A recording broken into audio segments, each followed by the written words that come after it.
Les exactions perpétrées par les dirigeants du Polisario ainsi que les crimes de viol et de torture dont sont victimes les séquestrés dans les camps de Tindouf en Algérie ont été mis en lumière à Bruxelles.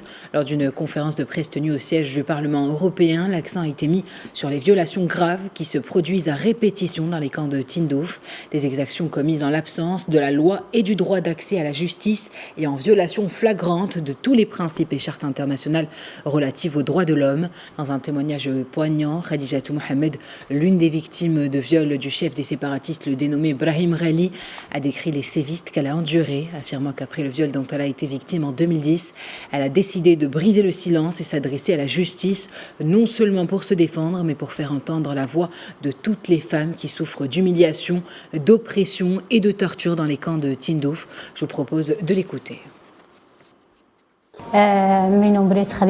Mon nom est Khadijatou Mahmoud. Je suis d'origine sahraoui, née dans les campements.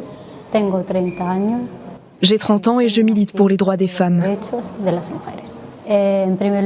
En premier lieu, je voudrais rendre hommage à l'intérêt porté à ce sujet ici, au Parlement de Bruxelles, et au regard de la situation des femmes à Tindouf. Actuellement, les yeux se posent sur la situation parce que beaucoup ne connaissent pas la réalité de la vie de ces femmes.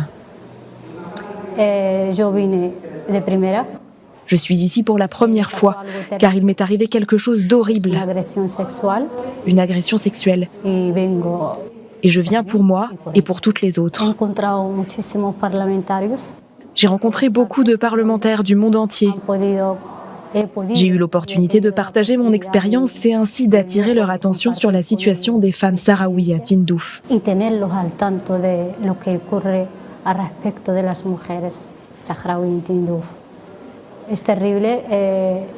C'est terrible car les parlementaires ne sont pas vraiment au courant. Car le Polisario, d'une manière ou d'une autre, joue de son influence pour cacher cette information, ce qu'il se passe dans les camps, comme l'existence d'une prison où les droits des hommes, mais surtout des femmes, sont violés.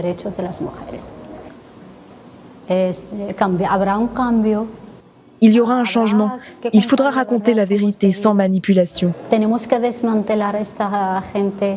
Il faut démanteler cette organisation, le Polisario, sans faire de la politique, car il ne s'agit pas de politique, mais bel et bien des droits humains.